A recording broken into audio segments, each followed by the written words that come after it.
নবদ্বীপের এক ব্যতিক্রমী রথযাত্রার অজানা কাহিনী। নমস্কার বন্ধুরা, স্বাগত আমাদের চ্যানেলে। সম্পূর্ণ তথ্যটি সংগ্রহ করা আপনাদের কাছে অনুরোধ, ভিডিওটি আপনারা সম্পূর্ণ দেখুন।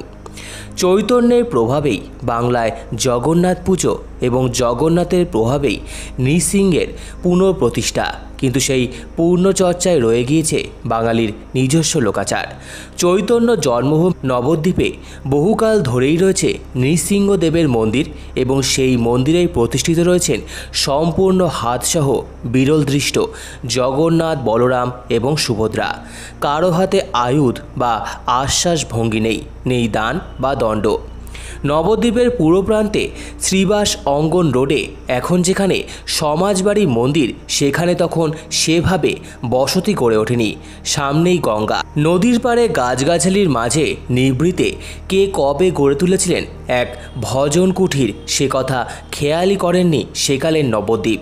তবুও সেখানে নিত্য সেবা হয় সুবৃহৎ নৃসিংহের মূর্তি, দুধসাদা অপূর্ব সে মূর্তি করা শ্বেত পাথরে। এই মন্দিরের প্রথম উল্লেখ পাওয়া যায় শতাব্দী প্রাচীন সমাজবাড়ির ইতিহাসে। বৈষ্ণব সাধক রাধারমন চরণদাস বাবাজি যখন প্রথম নবদ্বীপে আসেন, তিনি উঠেছিলেন জগদানন্দ দাস বাবাজির বাড়িতে। তার জীবনী গ্রন্থে জানা যায় জগদানন্দের বাড়ি ছিল ওই নৃসিংহ মন্দির সংলগ্ন। তার বেশ কয়েক বছর পরে নবদ্বীপে সমাজবাড়ি প্রতিষ্ঠিত হয়। রাধারমন চরণ দাস প্রথম নবদ্বীপে আসেন বাংলার 12 শতকের শেষ দিকে। নৃসিংহ বড় দেবতা বলে স্বীকৃত হয়ে ওঠেন তখন থেকেই।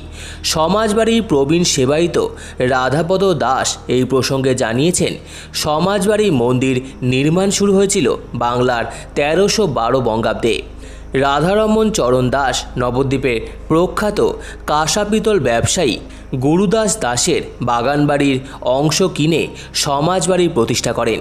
কিন্তু নৃসিংহ মন্দিরের প্রতিষ্ঠা কত সাল, তার উত্তর মেলেনি।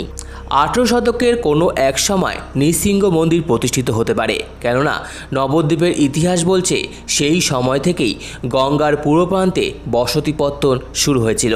শোনা যায় এই জগন্নাথ বিগ্রহটি আগে শান্তিপুরে পূজিত হতেন, পরে তা ভগবত দাস নামে এক বাবাজির মাধ্যমে এখানে নিয়ে আসা হয়েছিল। এর থেকে বেশি কিছু আর জানা যায়নি। মন্দির সূত্রে জানা গিয়েছে কোনো এক সময় নৃসিংহদেবের সেবা পুজো বন্ধ হওয়ার উপক্রম হলে মনীন্দ্রনাথ বন্দ্যোপাধ্যায় নামে এক ভক্ত জগন্নাথ দেবের দায়িত্ব নিয়েছিলেন। নিঃসন্তান মনীন্দ্রনাথ বৃদ্ধ বয়সে ওই মন্দিরের দায়িত্ব সমাজবাড়ির আর এক সিদ্ধ বৈষ্ণব রামদাসের হাতে তুলে দিয়ে যান।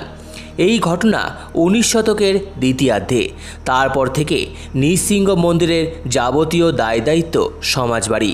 তবে নিত্য সেবা হলেও এই জগন্নাথ দেবের রথযাত্রা বের হয় না। এমনকি নবদ্বীপের খুব বেশি মানুষ জানেনও না তাদের শহরে এমন এক বিরল দৃষ্ট বিগ্রহের কথা। শতাব্দী প্রাচীন এই মন্দিরে তত প্রাচীন জগন্নাথ নীরবে নিভৃতে বছরের পর বছর কাটিয়ে যাচ্ছেন। ভিডিওটি সম্পূর্ণ দেখার জন্য আপনাদের সকলকে অসংখ্য ধন্যবাদ। আর ভিডিওটি ভালো লেগে থাকলে অবশ্যই লাইক, কমেন্ট এবং সাবস্ক্রাইব করুন।